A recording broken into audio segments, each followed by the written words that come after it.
The sound of gunfire echoed through the dusty streets of Redemption Creek, but Xander Hayes didn't even flinch. At 35, he'd grown accustomed to the frequent disturbances in the small frontier town. 13 years of raising his children alone had taught him to distinguish between genuine threats and the typical Saturday night revelry. He continued his steady stride toward home, his worn boots kicking up dust as the setting sun painted the western Montana sky in brilliant hues of orange and purple. "Pa, you're late," 10-year-old Sarah called from the porch, her blonde braids bouncing as she jumped up from her seat on the steps. Her older brother, Thomas, 12, glanced up from the book he was reading, trying to maintain the serious demeanor he'd recently adopted. Mr. Peterson's mare was having trouble foaling, Xander explained, removing his hat as he climbed the steps to their modest two-bedroom home. Being the only veterinarian within 50 miles meant unpredictable hours, but he always tried to be home before dark. "Everything go all right here." "Just fine, Pa," Thomas replied, closing his book. "Mrs. Wilson brought over some stew earlier." Xander nodded, grateful for the kindness of their elderly neighbor. The year was 1883, and life in Redemption Creek wasn't easy, especially for a widowed father. His wife, Catherine, had died shortly after giving birth to their youngest, Lily, who was now 6 years old and the spitting image of her mother. "Where's your sister?" he asked, glancing around for his youngest. Sarah rolled her eyes. "Playing with that old rag doll again in your room. She says she's telling it stories about Mama." A familiar pang of grief squeezed Xander's heart. He'd managed to build a life for his children after Catherine's death, but the void she'd left remained, particularly in moments like these. He'd learned to focus on his children's needs rather than his own loneliness, dedicating himself entirely to giving them the stability and love they deserved. "Go wash up for supper," he instructed, patting Sarah's head affectionately. "I'll go fetch Lily." As Xander entered the house, the familiar smell of home, a mixture of pine wood, leather, and the lingering scent of Sarah's attempts at baking welcomed him. He hung his hat on the peg by the door and made his way to his bedroom. Lily sat cross-legged on his bed, animatedly whispering to the worn ragdoll Catherine had made during her pregnancy. The child looked up at the sound of his footsteps, her face brightening. "Pa, you're home." She scrambled off the bed and launched herself into his arms. "I was telling Dolly about the butterflies I saw today. Do you think Mama can see butterflies from heaven?" Xander lifted her up, his heart full despite the familiar ache. "I reckon she sees all the beautiful things you do, sweetheart. Now it's time for supper." Later that night, after the children were tucked into bed and the house had grown quiet, Xander sat on the porch with a cup of coffee, gazing at the star-filled sky. These solitary moments were rare, and though he occasionally felt the weight of his solitude, he'd long ago accepted that his life was devoted to his children. Romance, companionship, these were luxuries he couldn't afford, nor did he seek them. His heart remained with Catherine, and his future was entirely focused on raising their children well. What Xander didn't know was that the following day would bring a stranger to Redemption Creek, who would challenge everything he thought he knew about his carefully ordered life. The stagecoach arrived with unusual punctuality the next morning, carrying only 2 passengers, an elderly gentleman returning from visiting family in Helena, and a young woman no one in town had ever seen before. As the coach pulled up to the general store, which also served as the post office and stagecoach stop, curious eyes watched the newcomer descend. Grace Mitchell stepped onto the dusty main street of Redemption Creek with determined grace, her practical traveling dress only slightly creased from the journey. At 28, she possessed the confident bearing of someone who had navigated life's difficulties and emerged stronger for them. Her chestnut hair was neatly pinned beneath a modest bonnet, and intelligent green eyes surveyed her new surroundings with cautious interest. "Miss Mitchell," the storekeeper Harold Jenkins approached with a friendly smile, "we've been expecting you. The school board is mighty pleased you accepted the teaching position." "Thank you, Mr. Jenkins. I'm looking forward to beginning my work here," Grace replied, her voice carrying a slight Eastern accent that marked her as an outsider. "Mrs." Wilson has prepared a room for you above her millinery shop, Harold continued, gesturing to one of the buildings down the street. It's modest but comfortable. She'll help you get settled. Grace nodded gratefully. After spending the last 5 years teaching at an overcrowded school in Chicago, the opportunity to start fresh in a frontier town had appealed to her adventurous spirit. Redemption Creek needed a teacher who could handle all ages and subjects, from primer to advanced mathematics. The challenge excited her, though she kept her enthusiasm measured. New beginnings required caution. I appreciate your assistance, she said, retrieving her small trunk from the stagecoach driver. I'm eager to see the schoolhouse. Of course, of course. School doesn't start for another week, so you'll have time to prepare. The children are excited to meet their new teacher, Harold replied, then looked over her shoulder and waved. Ah, here's Mrs. Wilson now, Mrs. Edith Wilson, a spry woman of 65 with silvery hair and kind eyes, approached with a welcoming smile. Miss Mitchell, welcome to our little town. I hope your journey wasn't too taxing. It was quite manageable, thank you, Grace answered, immediately warming to the older woman's genuine hospitality. As they walked toward Mrs. Wilson's shop, Grace took in the layout of Redemption Creek. It was larger than she'd expected, with several businesses lining the main street. The general store, a saloon, a bank, what appeared to be a doctor's office, a small hotel, and various other establishments necessary for frontier life. People nodded politely as they passed, curiosity evident in their expressions. Our town may seem rough around the edges, Mrs. Wilson commented, noticing Grace's observations, but you'll find good people here. Hardworking families just trying to build something worthwhile.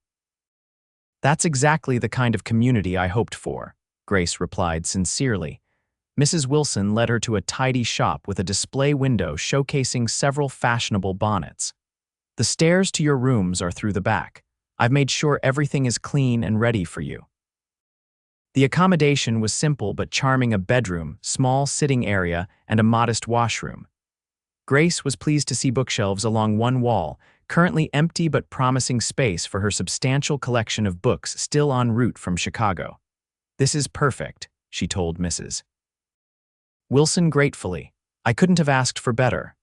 I'm glad you think so. I've prepared some tea and sandwiches downstairs when you're ready. You must be famished after your journey, the older woman replied. And perhaps afterward I can introduce you to some of the townspeople. Grace unpacked quickly, washing the dust of travel from her face before joining Mrs. Wilson. As they sat in the small parlor behind the millinery shop, the older woman provided a gentle introduction to life in Redemption Creek. We have about 30 children of school age in town and from the surrounding farms, Mrs. Wilson explained. The previous teacher left suddenly when her father fell ill back east. The children have been without proper schooling for nearly 2 months. I'll do my best to help them catch up, Grace assured her. I'm accustomed to teaching multiple grade levels simultaneously. You'll be a blessing to this town, Mrs. Wilson said warmly. Now, there's something you should know about one of your students. Well, 3 of your students, actually. The Hayes children, Grace raised an eyebrow questioningly. Xander Hayes is our town veterinarian, lost his wife about 6 years ago to childbed fever after their youngest was born. Raises 3 children on his own: Thomas, Sarah, and little Lily. Fine children, but you might need extra patience with Thomas. The boy's been having a difficult time lately testing boundaries. I understand, Grace nodded, familiar with the challenges children faced after losing a parent. I'll keep that in mind. Xander's well-respected in town.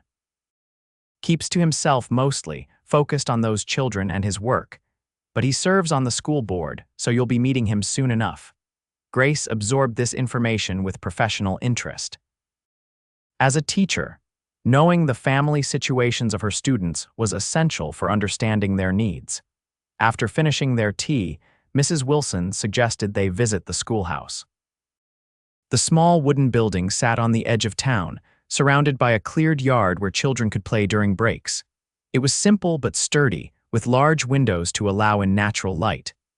The key is yours now, Mrs. Wilson said, handing Grace a small brass key. The school board had everything cleaned, but you'll want to arrange things to your liking before the children arrive." Grace unlocked the door and stepped inside. A single room contained rows of benches and desks of various sizes to accommodate different ages. A larger desk stood at the front, and a blackboard covered much of the front wall. Bookshelves, sparsely filled, lined one side. "It's wonderful," Grace said, already envisioning how she would organize the space. "I can work with this very well." As they exited the schoolhouse, the sound of galloping hooves drew their attention. A man on horseback approached, leading another horse that appeared to be limping slightly. He slowed when he noticed them outside the school. "Mrs. Wilson," he called, tipping his hat. His voice was deep and measured. "Xander, perfect timing. I'd like you to meet our new teacher, Miss Grace Mitchell. Miss Mitchell, this is Xander Hayes, who I mentioned earlier." Grace's first impression was of quiet strength. Xander Hayes sat tall in the saddle, his broad shoulders and strong features suggesting a man accustomed to physical labor. Sun-bronzed skin and light brown hair streaked with gold from long days outdoors framed serious blue eyes. He wasn't conventionally handsome in the polished way of city gentlemen, but there was something compelling about his weathered features and direct gaze. "Miss Mitchell," he acknowledged with a respectful nod. "Welcome to Redemption Creek." "Thank you, Mr. Hayes." "I'm looking forward to teaching your children," Grace replied. Something flickered briefly in his expression, perhaps surprise at her directness, or wariness at the mention of his children. "They're looking forward to returning to school as well," he said, though his tone suggested he might be speaking more for propriety than accuracy, at least regarding his eldest. "Is something wrong with that horse?" Grace asked, noticing the animal he was leading. Xander glanced at the limping mare. "Stepped on a sharp rock. I'm taking her back to examine the hoof more thoroughly." "I won't keep you then," Grace said. "I look forward to meeting your children soon." He nodded again, tipped his hat to Mrs. Wilson, and continued toward the edge of town where, Grace presumed, his veterinary practice was located. "Not one for many words," Mrs. Wilson commented as they watched him ride away. "But there's no better father in these parts, and no one better with animals either. People bring him livestock from 50 miles around." Grace found herself curious about the reserved veterinarian and his family, but pushed the thought aside. Her focus needed to be on preparing for the school term and adjusting to her new community. Over the next few days, Grace settled into life in Redemption Creek. She organized the schoolhouse, met many of her future students and their parents during a trip to the general store, and began to feel at home in her rooms above the millinery shop. Mrs. Wilson introduced her to several townspeople, including Mayor Patterson and his wife, the banker Mr. Collins, and Dr. Thompson, the town physician. 5 days after her arrival, Grace was arranging books in the schoolhouse when the door creaked open. She turned to find a young girl with blonde braids standing hesitantly in the doorway. "Hello there," Grace greeted warmly. "Are you coming in?" The girl stepped inside, followed by a younger child with dark curls and wide blue eyes that immediately reminded Grace of Xander Hayes. A boy who appeared to be about 12 lingered in the doorway, his expression caught between curiosity and reluctance. "You're the new teacher," the blonde girl stated matter-of-factly. "I'm Sarah Hayes. This is my sister Lily, and that's our brother Thomas," Grace smiled. "I'm very pleased to meet you all. I'm Miss Mitchell." Little Lily approached, studying Grace with open fascination. "You're pretty. Do you know lots of stories?" "Lily," Sarah scolded, embarrassed by her sister's directness. Grace laughed. "Thank you, Lily, and yes, I know quite a few stories." "Do you like stories?" Lily nodded enthusiastically. "Pa tells us stories, but he says he's running out of new ones." Thomas finally entered fully, though he maintained some distance. "We just came to see the schoolhouse," he explained, his tone suggesting this visit had not been his idea. "Well, I'm glad you did. Would you like to see some of the new books I've brought?" Grace offered, gesturing to a crate she'd been unpacking. Lily immediately rushed over, while Sarah followed with more restraint. Thomas hesitated but eventually approached as well, his curiosity evidently overcoming his desire to appear disinterested. As Grace showed them some of the illustrated texts and explained her plans for different subjects, she noticed Thomas gradually relaxing. He even asked a few questions about the advanced mathematics texts when his sisters were distracted by picture books. "Do you really teach algebra?" he asked skeptically. "I do indeed," Grace confirmed. "And geometry as well. I understand you're quite bright, Thomas. Your previous teacher left notes about her students." A flicker of pride crossed his face before he shrugged. "It's just numbers, not that useful out here." "Mathematics is the language of the universe," Grace replied. "It's useful everywhere. Engineers use it to build bridges, surveyors to map land, merchants to manage inventory and profits. Pa uses it when he's mixing medicines for sick animals," Sarah added helpfully. Thomas appeared ready to respond when the door opened again. Xander Hayes stood in the entrance, hat in hand. "Children, I told you not to bother Miss Mitchell before school officially starts," he said, his tone firm but not unkind. "They're not bothering me at all," Grace assured him quickly. "In fact, they've been helping me organize some of the new books." Xander's eyes met hers, and Grace was struck again by their intensity, deep blue, observant and guarded. "Nevertheless, we've taken enough of your time. Come along, children. Miss Mitchell has preparations to make." Lily pouted but obediently put down the picture book she'd been examining. "Can I borrow this when school starts?" she asked Grace hopefully. "Of course you can," Grace promised. "I'll set it aside especially for you." The children filed past their father with Thomas hesitating briefly. "Will we really learn algebra?" he asked Grace. "Absolutely," she confirmed. "For those ready for it." A hint of a smile touched the boy's lips before he followed his sisters outside. Xander lingered momentarily. "I apologize for the intrusion. They've been curious about their new teacher." "Please, there's no need to apologize." "They're delightful children," Grace said sincerely. He studied her for a moment, as though assessing the truthfulness of her statement. "Thank you for your patience with them, particularly Thomas. He's at a difficult age. He seems like a bright young man with an inquiring mind," Grace observed. "Those are wonderful qualities in a student." Something in Xander's expression softened almost imperceptibly. "His mother would have been pleased to hear you say that. She always believed he had great potential." The mention of his late wife hung in the air between them, a reminder of the loss that shaped his family. "I'll do my best to nurture that potential," Grace promised quietly. Xander nodded, replaced his hat and turned to leave. At the door, he paused. "The school board is meeting tomorrow evening at 7 at Mayor Patterson's office. As our new teacher, your presence would be welcome." "I'll be there," Grace assured him. With a final nod, he departed. Through the window, Grace watched as he joined his children waiting outside. Little Lily immediately reached for his hand, while Sarah chattered animatedly about something. Thomas walked slightly ahead, maintaining his newfound adolescent independence, but still clearly part of the family unit.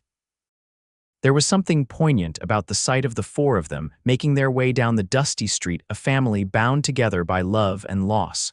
Grace returned to her task of arranging books, but her thoughts kept drifting to the Hayes family. There was a story there, one of resilience and quiet courage that intrigued her both as a teacher and simply as a human being. But she reminded herself to maintain professional distance.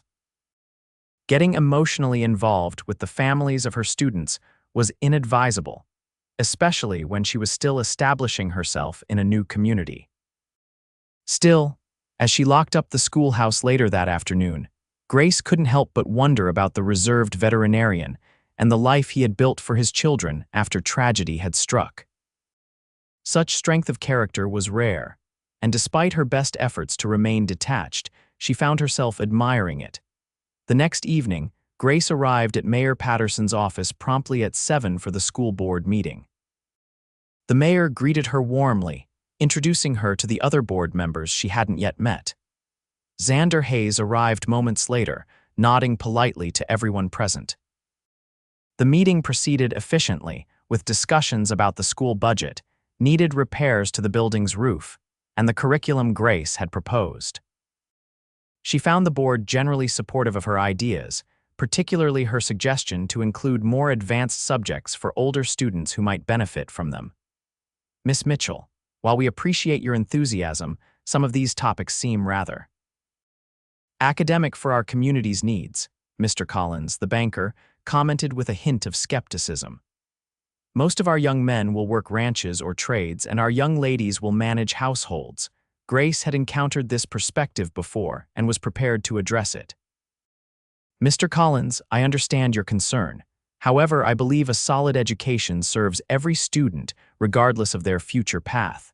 Mathematics improves critical thinking. Literature enhances communication. History and science broaden understanding of our world.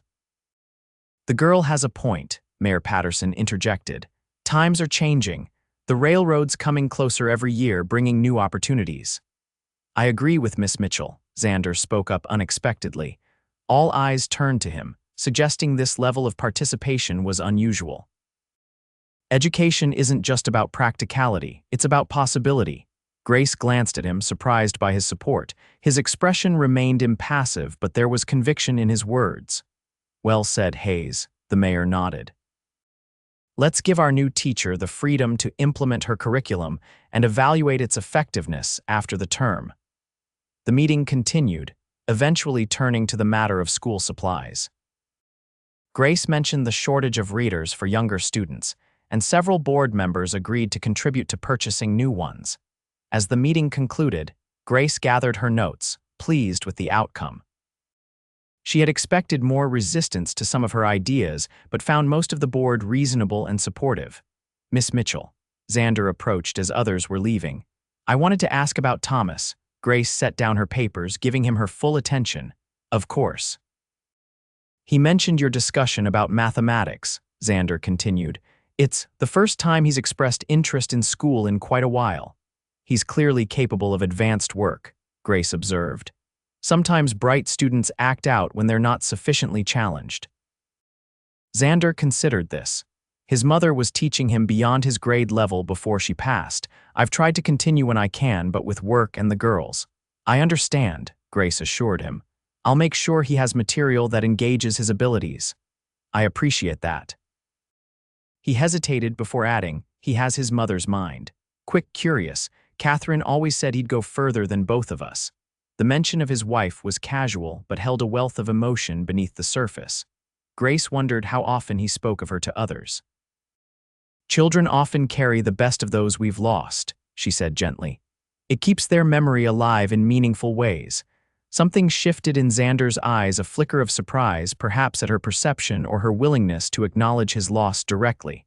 Yes, he agreed quietly. That's true. Mayor Patterson called Xander's name from across the room, breaking the moment. With a nod to Grace, he went to join the mayor's conversation. Grace left the meeting feeling oddly energized.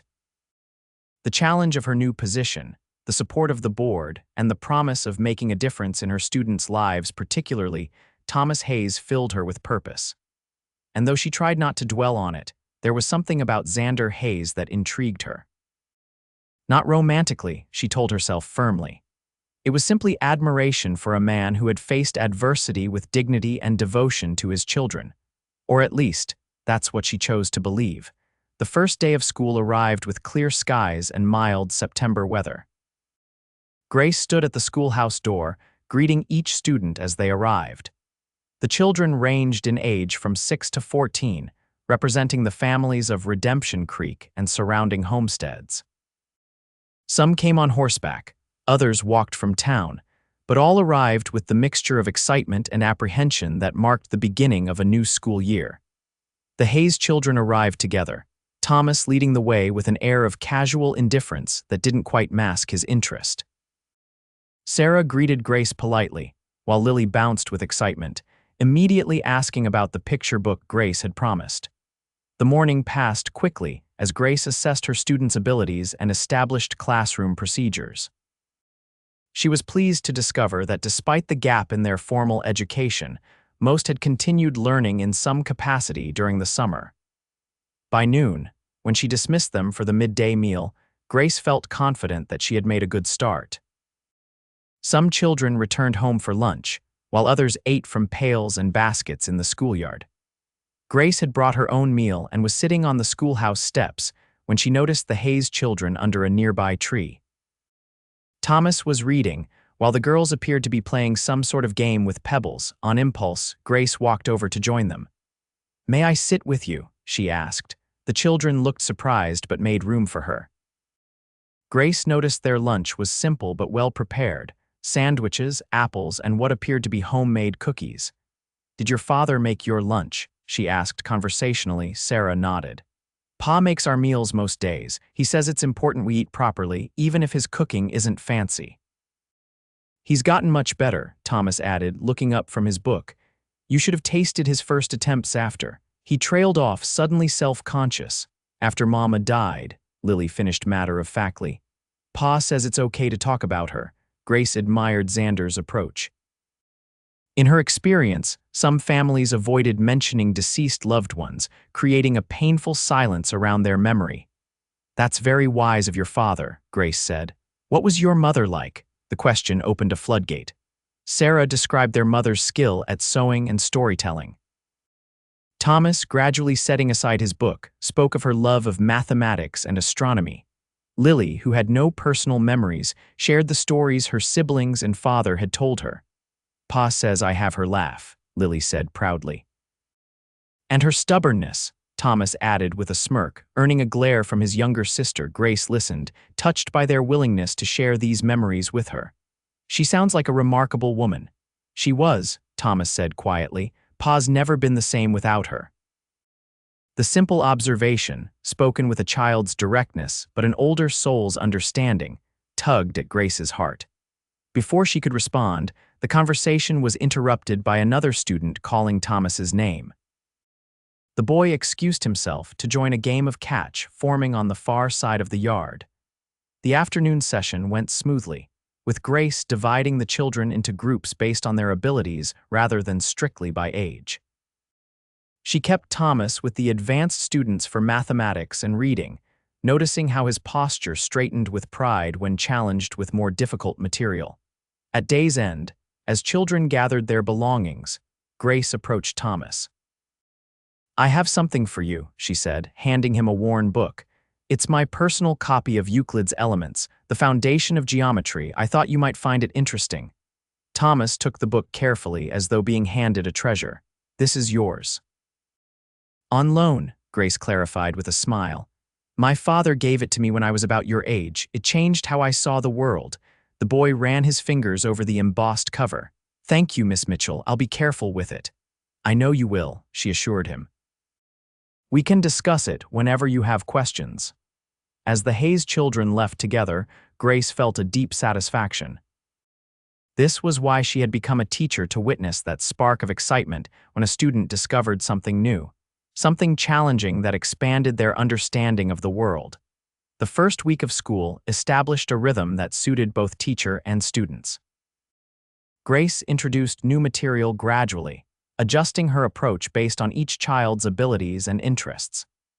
The townspeople seemed pleased with their new teacher, stopping Grace on the street to express their appreciation or share observations about their children's enthusiasm. On Friday afternoon, as Grace was gathering her materials after dismissing the children, she heard a knock at the schoolhouse door. Xander Hayes stood in the doorway, hat in hand. Mr. Hayes, she greeted him, surprised. Is everything all right? Perfectly fine, he assured her. I hope I'm not interrupting. Not at all. Please come in. He stepped inside, glancing around the schoolroom with its displays of student work already adorning the walls. You've made changes. It's brighter somehow. Just a few touches to make it more engaging, Grace explained, pleased that he had noticed. Xander nodded, then seemed to remember his purpose. I wanted to thank you personally. Thomas has been different this week, more like himself before. He cleared his throat.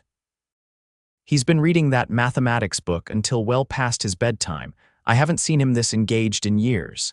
He's a remarkable young man, Grace said sincerely. All your children are wonderful, bright, kind, thoughtful. You should be very proud. I am, he said simply. Then, with what appeared to be some effort, he continued, the children and I would like to invite you to dinner tomorrow evening, as a thank you. The invitation surprised her.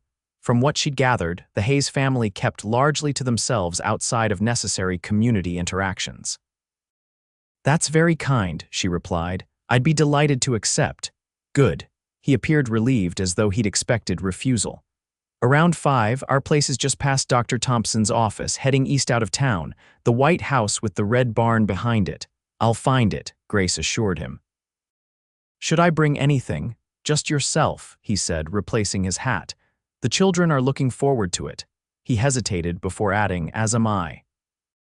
With that, he nodded politely and departed, leaving Grace with the curious sensation that something significant had just occurred, though she couldn't quite define what. The following evening, Grace changed into a simple but becoming blue dress after carefully considering her wardrobe options. The invitation had been extended as a professional courtesy, she reminded herself, not a social call. Still, she found herself taking extra care with her appearance, pinning her chestnut hair in a style that was neat but more becoming than her severe teaching arrangement.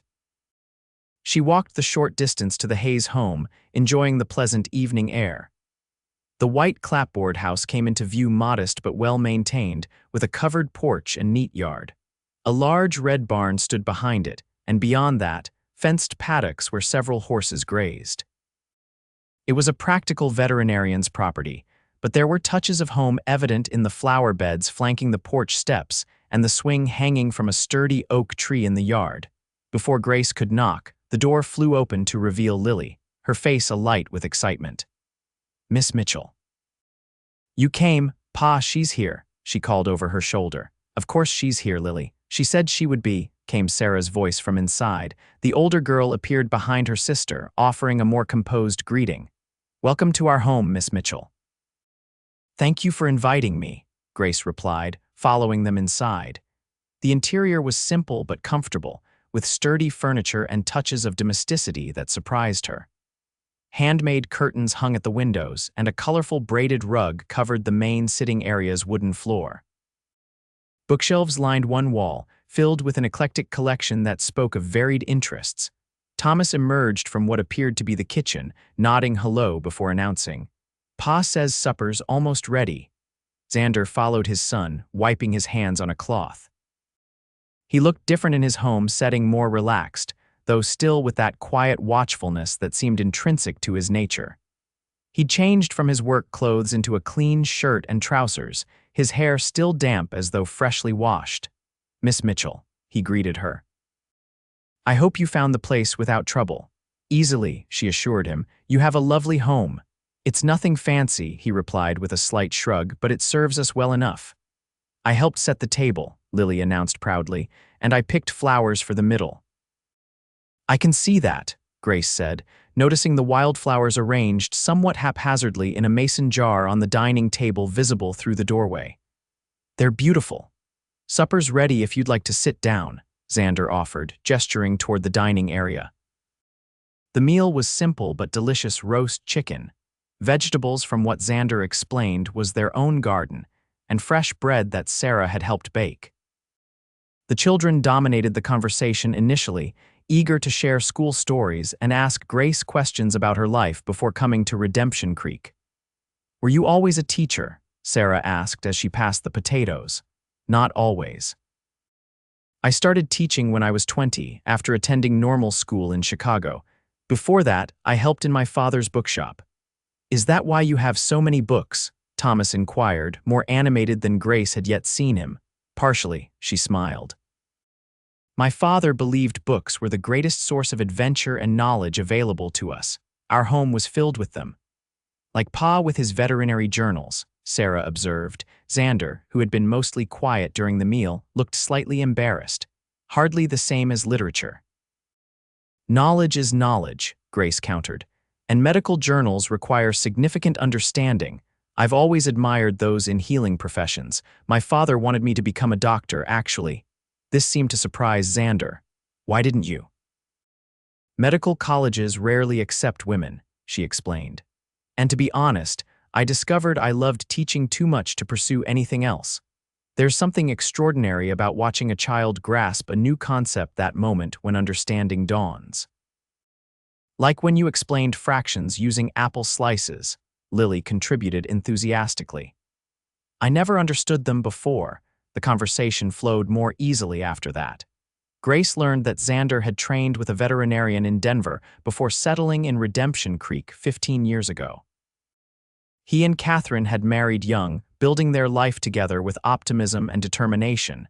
As the meal concluded, Sarah began clearing the dishes, waving away Grace's offer to help. "It's my turn tonight," she explained. "We all have chores." "An excellent system," Grace approved. "Responsibility builds character. That's what Pa always says," Thomas noted, rising to help his sister. "There's apple pie for dessert," Xander mentioned. "Would you like to sit on the porch while the children handle the dishes? The evening's pleasant." Grace accepted, following him outside to the porch where two rocking chairs sat facing the sunset. The view was lovely rolling hills stretching toward distant mountains, painted in the golden hues of early evening. "This is beautiful," she commented, settling into one of the chairs. "Catherine chose the house for this view," Xander said, his voice soft with memory. "Said she wanted to see the sunset every evening, no matter what else the day had brought." Grace glanced at his profile, struck by the mixture of tenderness and sorrow that crossed his features when speaking of his late wife. "She sounds like a wise woman." "She was." He rocked gently, eyes on the horizon. "Wiser than me, certainly, knew what mattered." They sat in companionable silence for a moment before he continued. "I want to thank you again for what you've done with Thomas. That book you lent him, he's been working through problems late into the night. Reminds me of how he used to be." "Grief affects children differently than adults," Grace observed carefully. "Sometimes they hide their qualities that most remind them of the person they've lost." Xander looked at her sharply. "You speak from experience," Grace nodded slowly. "My mother died when I was 15, consumption. She loved music, played the piano beautifully. After she passed, I couldn't bear to touch the keys, though she'd taught me since I was small. Did you ever return to it?" Years later. "My father finally sold her piano because I refused to play. The day the new owners came to collect it, I sat down and played her favorite piece just once. I couldn't let it go without saying goodbye properly." Xander studied her with new interest. "And now I play whenever I can find a piano," she smiled softly. "It connects me to her." The door opened as the children brought out slices of pie on small plates. The conversation shifted to lighter topics as they enjoyed the dessert, with Lily proudly announcing she had helped with the crust. As twilight deepened, Grace realized it was time to leave. "Thank you all for a wonderful evening," she said, rising from her chair. "This has been lovely." "I'll walk you back to town," Xander offered. "It's getting dark." "There's no need," Grace began. "Pa always says ladies shouldn't walk alone after sunset," Sarah interrupted with the certainty of repeating a frequently heard maxim. Xander looked somewhat abashed, but didn't contradict his daughter. "It's no trouble." Grace acquiesced gracefully, bid the children good night, and set off toward town with Xander beside her. The first stars were appearing in the darkening sky, and the evening air had cooled pleasantly. "Your children are thriving," Grace commented as they walked. "That's a testament to your care." "I do my best," he replied simply. "Some days are better than others. That's true for all of us, I think." They walked in silence for a moment before Xander spoke again. "If you don't mind my asking, what brought you to Redemption Creek?" "A teacher of your qualifications could find position in larger towns, surely." Grace considered her answer carefully. "I wanted a community where I could make a difference. In Chicago, I taught classes of 40 or more children. It was impersonal. Here, I can know each student, understand their needs. And there's nothing else, no one you left behind." The question seemed to surprise him as much as her, and he quickly added, "Forgive me, that's not my business." "There's nothing improper in your question," Grace assured him. "And no, there's no one I left behind, at least not in the way you mean. My father passed away last year. I have no siblings. I came here seeking purpose, not escaping entanglements." Xander nodded, seeming relieved. "Redemption Creek has its challenges, but it's a good place. People look out for one another." "I've noticed that," Grace agreed. "It's refreshing after city life." They reached the millinery shop where Grace had her rooms. Pausing at the side entrance that led to her stairs, she turned to face him. "Thank you again for a lovely evening." "The pleasure was ours," Xander replied. In the moonlight, his features seemed softer, the habitual guardedness less evident. Perhaps we could do it again sometime. The children enjoyed your company." "I'd like that," Grace said, suddenly aware of a fluttering sensation in her chest that had nothing to do with the evening walk. "Good night, Mr. Hayes. Good night, Miss Mitchell." As Grace climbed the stairs to her rooms, she found herself reflecting on the evening with unexpected warmth. The Hayes family had welcomed her into their home with genuine hospitality. She had glimpsed a side of Xander, rarely shown to the town, the devoted father, the man who cooked meals for his children and preserved his late wife's memory through stories and traditions. It was this complexity that intrigued her, she decided as she prepared for bed. Not any romantic inclination, which would be entirely inappropriate given her position as his children's teacher. Just professional interest in a family situation that affected her students. At least, that's what she told herself as she drifted off to sleep, the memory of Xander's profile against the sunset following her into dreams. The following weeks established a pleasant rhythm in Grace's new life.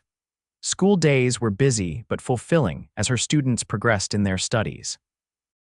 She introduced innovative teaching methods that engaged even the most reluctant learners, and word of her success spread throughout the community. Grace also became more integrated into town life, attending church services on Sundays and occasionally joining misses. Wilson and other ladies for sewing circles. She enjoyed these glimpses into the community's dynamics and history, listening more than contributing to conversations that often spanned decades of shared experiences. The Hayes children continued to thrive under her guidance. Thomas had progressed rapidly through Euclid's Elements and now regularly stayed after school to discuss more advanced concepts. Sarah showed a gift for language and composition that Grace encouraged with special writing assignments. Even little Lily, initially shy in the classroom setting, had blossomed into an enthusiastic participant, particularly when stories were involved. Grace saw Xander regularly at school functions, and occasionally when he collected his children after special activities. Their interactions remained cordial and increasingly comfortable, though always with a certain awareness that Grace couldn't quite define. One crisp October afternoon, as Grace was supervising the older children in the schoolyard while they conducted experiments with simple machines, she noticed a commotion in the main street. A rider was galloping into town, shouting for the doctor. People emerged from shops and homes in response to the disturbance. Grace instructed Thomas to keep watch over the younger children and walked to the schoolyard fence to investigate. The rider had dismounted outside Dr. Thompson's office, gesticulating urgently to the physician who had appeared in the doorway. "What's happening?" she asked a passing townsman. "Accident at the Miller's farm," he explained breathlessly. "Their boy fell from the hayloft. They're bringing him in now." Grace's heart sank. Young Peter Miller was one of her students, a cheerful 10-year-old with a mischievous streak. "Is it serious?" "Don't know details, madam, but they sent for both the doctor and Mr. Hayes, so I reckon it might be." Sure enough, another rider was heading toward the edge of town where Xander's practice was located. Grace watched with concern, debating whether to dismiss school early. Before she could decide, the commotion increased as a wagon drove rapidly into town, a man and woman in the seat looking distraught. In the back, something or someone lay covered with blankets. Dr. Thompson directed them to his office, and several townspeople hurried to help. Grace returned to her students, maintaining outward calm while inwardly concerned for young Peter. "Is something wrong, Miss Mitchell?" Thomas asked perceptively. "There's been an accident at the Miller farm," she explained, seeing no reason to hide information that would soon be known to everyone. "Peter may be hurt. Let's continue our lesson, but perhaps we should move inside now." The children followed her direction, though their attention was clearly divided. Grace adjusted her lesson plan to something more engaging, hoping to distract them from worry. An hour later, just before dismissal time, there was a knock at the schoolhouse door. Grace opened it to find Xander standing there, his expression grave but composed. "Mr. Hayes," she greeted him, stepping outside to speak privately. "Peter Miller, how is he?" "Alive," Xander replied, his voice low. "Broken leg and arm, some internal injuries Dr. Thompson is concerned about. He's unconscious, which is worrying." Grace's hand went to her throat. Oh, the poor boy, and his parents must be beside themselves. They are, he confirmed. I've stabilized the fractures alongside Dr. Thompson, but the internal injuries. He shook his head slightly. The next day or two will tell. Is there anything I can do, anything the children and I might do to help? Xander considered this. The Millers have 2 younger children who will need looking after while they remain in town with Peter. Perhaps some of the older students could arrange to bring lessons to them at their farm, and the family will need meals prepared. We can organize both immediately, Grace assured him. I'll speak with the children before dismissal and contact the parents' committee this evening. Gratitude flickered in his eyes. Thank you. It's in these moments that a community proves its worth. Indeed, Grace agreed softly. Will you be staying in town to assist Dr. Thompson? For tonight at least. Thomas knows to look after his sisters if I'm delayed. He glanced at the sky where dark clouds were gathering. There's a storm coming. I should return to the doctor's office. Of course, please let the Millers know we're all praying for Peter's recovery. Xander nodded and turned to go, then paused. Grace, he said, using her given name for the first time, you're good for this town. I thought you should know that. Before she could respond, he strode away, leaving her with an unexpected warmth despite the circumstances. The storm hit that evening with surprising ferocity. Rain lashed against Grace's windows as she finalized plans for helping the Miller family.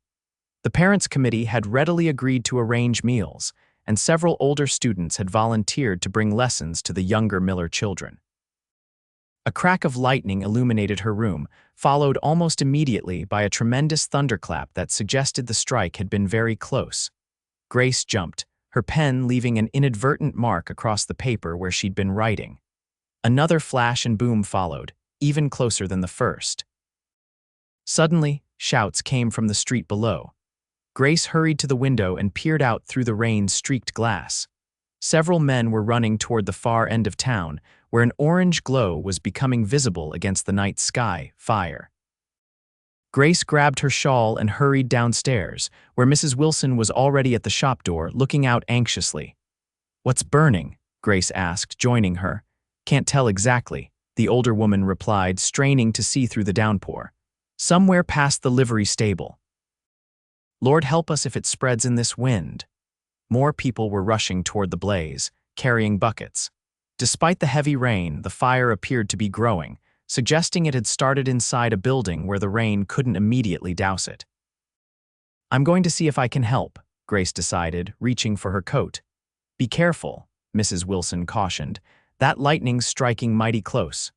Grace hurried through the rain-soaked streets, joining the stream of townspeople converging on the site of the fire. As she drew closer, her heart sank. The blaze had engulfed a small building adjacent to Dr. Thompson's office, the storage shed where medical supplies were kept. Worse, sparks were already catching on the main building's roof, despite the rain. A bucket line had formed, passing water from the nearby well to those attempting to douse the flames. Grace immediately joined, taking her place between Mrs. Patterson and the blacksmith's wife.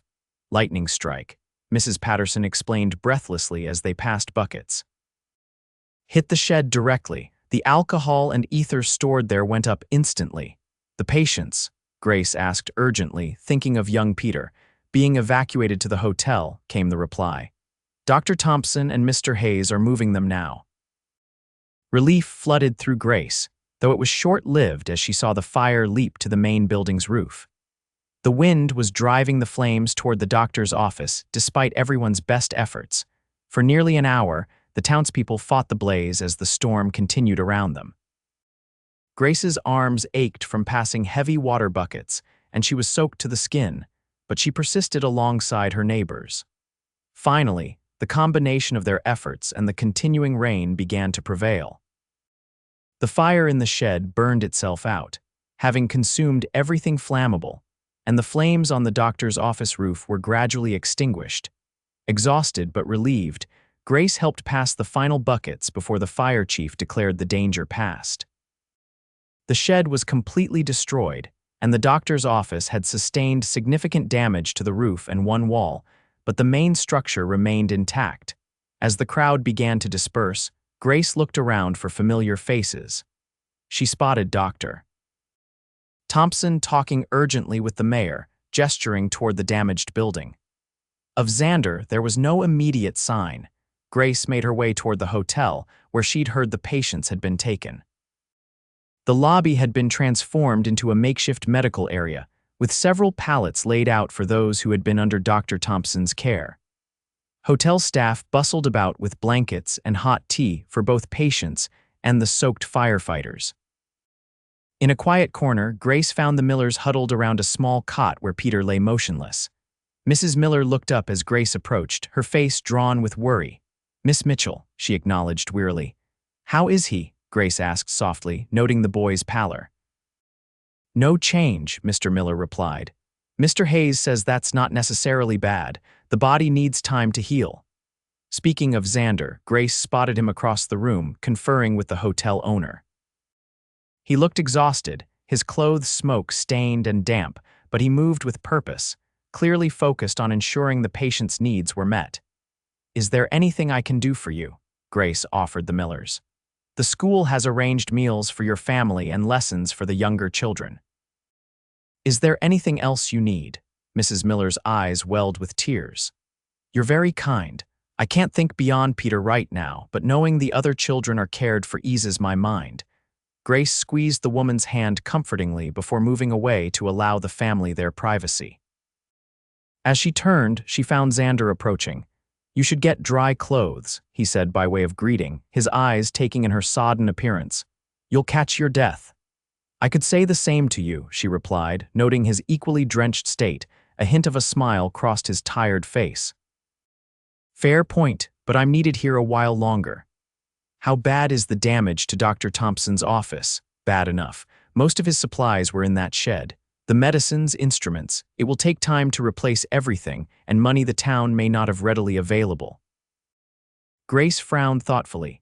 "Perhaps we could organize a fundraising event, a harvest festival perhaps, with the proceeds going to restore the doctor's supplies." Xander considered this. "That's actually an excellent idea. The town traditionally holds a small harvest celebration anyway. Expanding it to include fundraising makes sense." "I'll speak with Mayor Patterson tomorrow," Grace decided. The school children could help with preparations as well, learning practical applications of their skills while helping the community. "You see opportunities where others see only problems," Xander observed, a note of admiration in his voice. "It's a rare quality." Grace felt a flush of pleasure at his words. "I should let you return to your duties. Will you be staying in town tonight?" "Yes, doctor. Thompson and I will take turns monitoring the patients. Thomas knows what to do." "Your son is remarkably responsible for his age," Grace commented. "Necessity," Xander replied, a shadow crossing his features. "He's had to grow up faster than I would have wished." Before Grace could respond, Dr. Thompson called Xander's name, summoning him to assist with another patient. With a brief nod to Grace, he hurried away. Grace made her way back to her rooms, the rain finally lessening to a gentle patter. As she changed into dry clothes and sipped hot tea to ward off the chill, she found herself reflecting on the events of the evening. The town's response to crisis had been immediate and unified, neighbor helping neighbor without hesitation. And Xander Hayes had been at the center of it all, setting aside his own comfort to ensure others were cared for. There was something profoundly moving about his quiet competence and selflessness.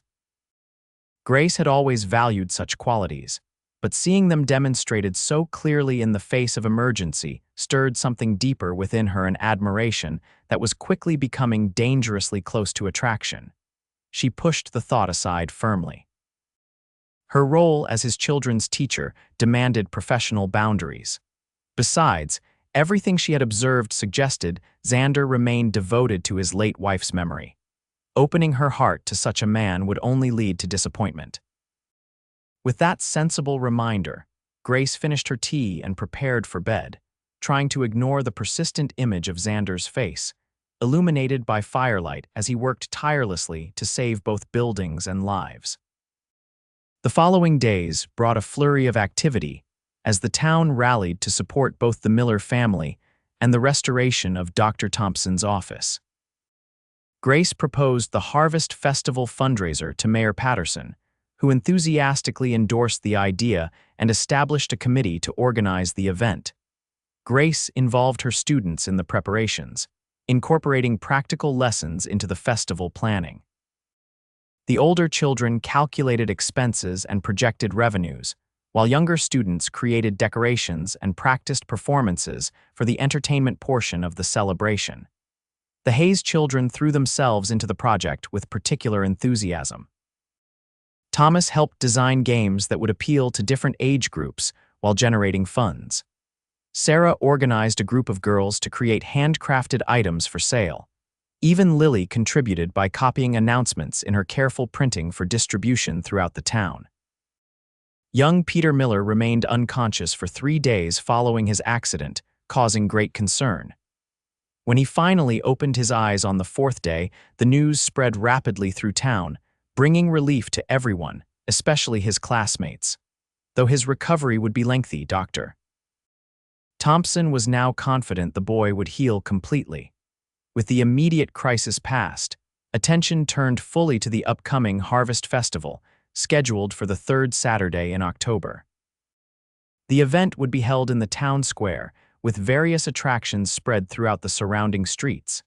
A week before the festival, Grace stayed late at the schoolhouse, finalizing details for her students' contributions. She had just finished when a knock at the door announced Xander's arrival to collect Thomas, who had remained after school to help. "Almost done?" Xander asked, glancing at the papers spread across Grace's desk. "Just finished," she confirmed, gathering the materials into a neat pile. "Thomas has been invaluable with the mathematics for the game booths. He has quite a head for figures." "Like his mother," Xander commented, the familiar mix of pride and sadness crossing his features. "She could calculate faster in her head than most men could on paper." Thomas emerged from the supply closet where he'd been organizing materials. "All set, Miss Mitchell. I've labeled everything for Saturday. Thank you, Thomas. You've been a tremendous help." The boy ducked his head slightly at the praise but stood a little straighter. "Will you be coming to our place for supper tomorrow, Miss Mitchell? Pa said he was going to invite you." Grace glanced at Xander, who looked momentarily disconcerted by his son's directness. "I was planning to ask," he confirmed, addressing Grace. "The children have been requesting your company again, if you're not too busy with festival preparations, of course."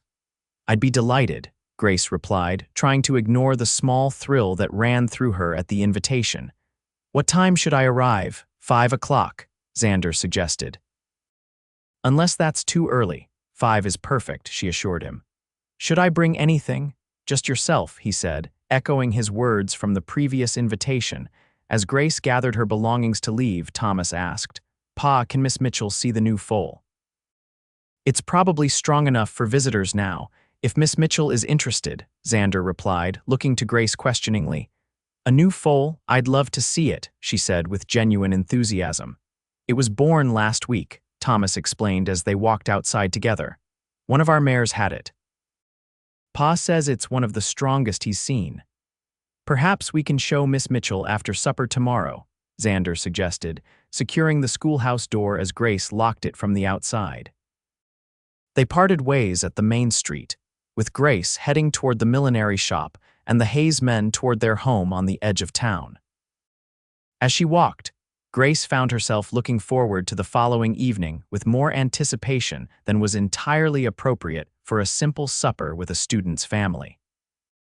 She reminded herself sternly that her growing fondness for the Hayes family was natural given her role as teacher to all 3 children.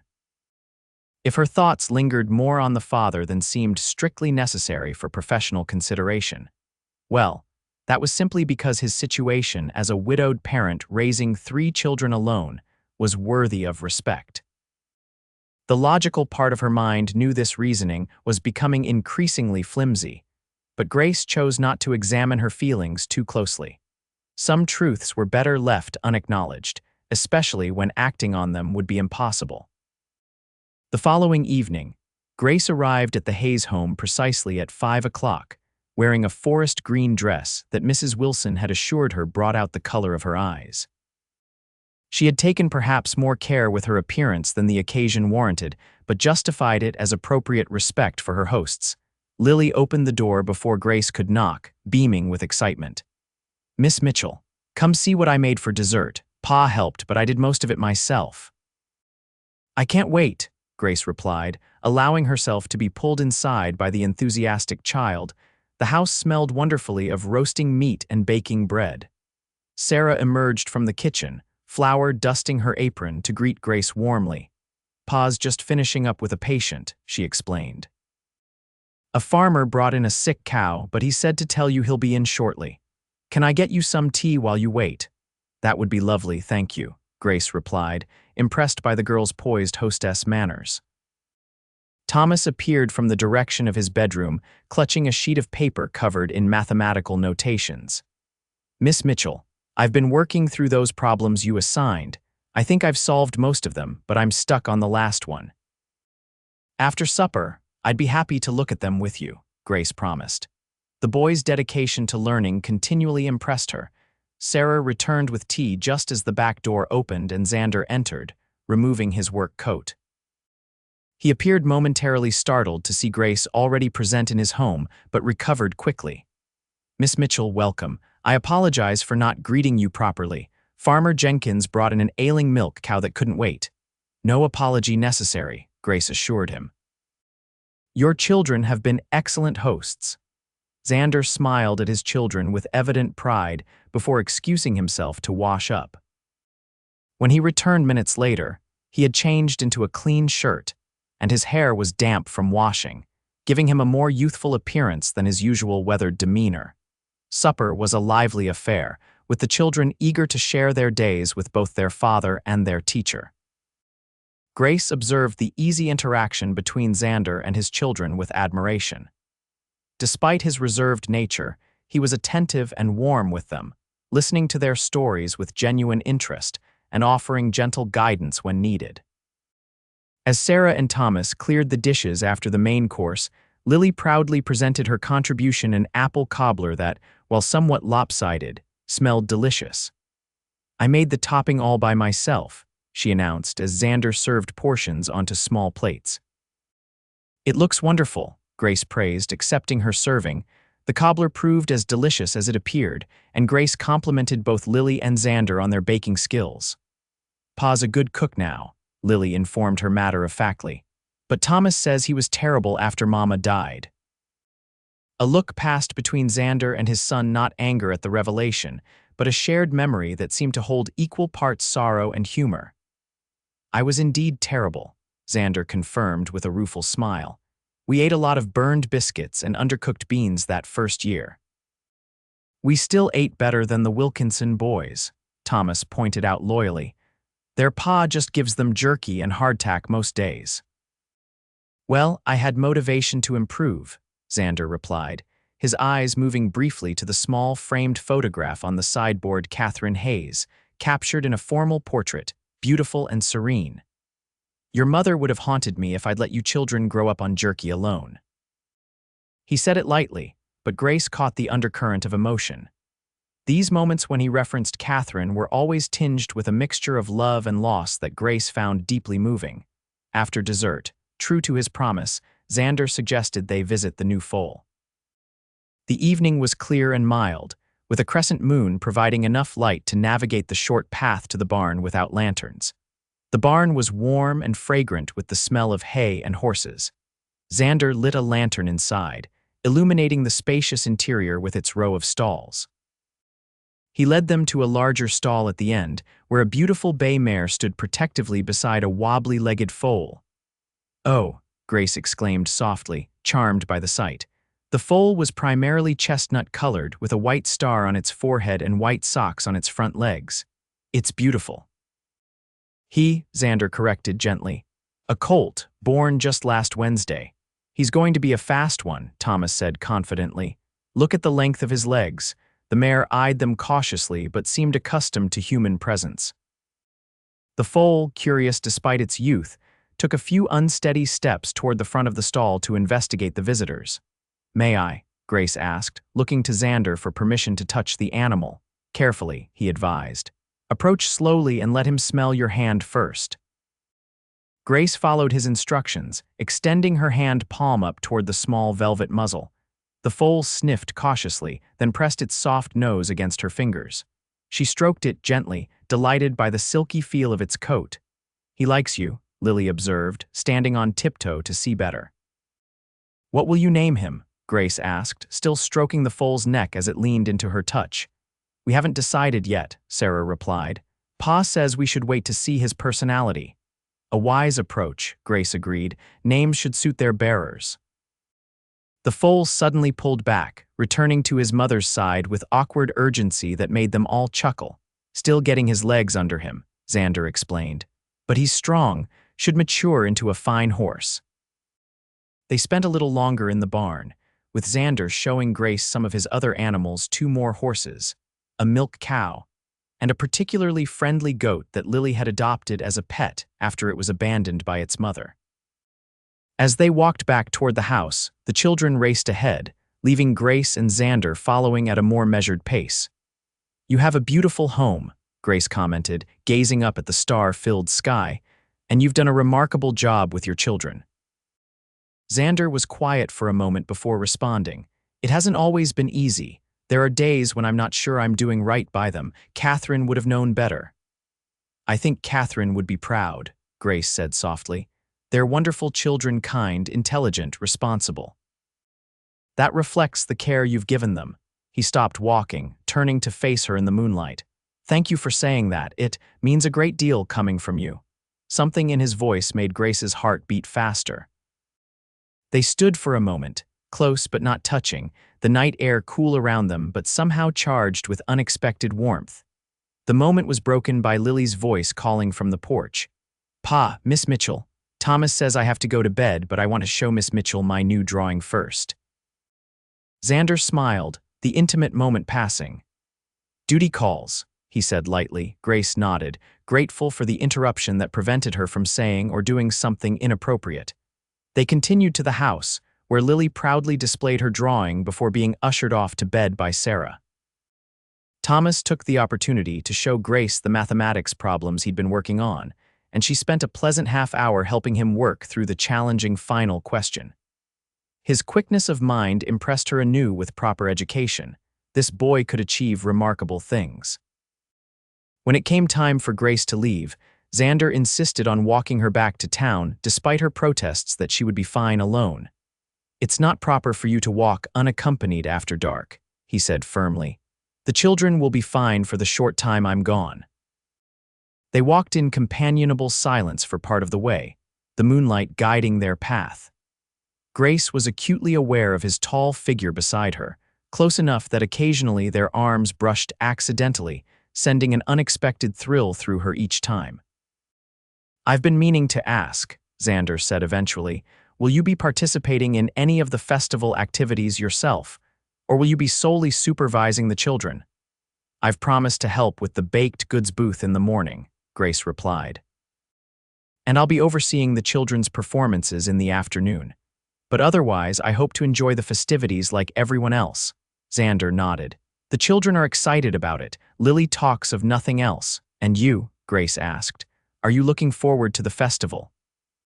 He seemed to consider this seriously. "I haven't participated much in town celebrations since Catherine passed. Usually I just bring the children, then find some excuse to check on animals or patients." The honest admission surprised her. "And this year?" "This year," he said slowly, "I find myself more inclined to participate. Perhaps because the cause is important, or perhaps because of other reasons entirely." His gaze met hers briefly in the moonlight, and Grace felt her breath catch at the unspoken implication in his words. Before she could formulate a response, they arrived at the millinery shop. "Thank you for a lovely evening," she said, suddenly feeling uncharacteristically shy. "And for escorting me home." "The pleasure was mine," he replied formally, though his eyes held something warmer than mere courtesy. "Good night, Grace." "Good night, Xander," she responded, using his given name for the first time. As she climbed the stairs to her rooms, Grace acknowledged to herself what she had been trying to deny for weeks. She was developing feelings for Xander Hayes that went far beyond appropriate interest in a student's parent.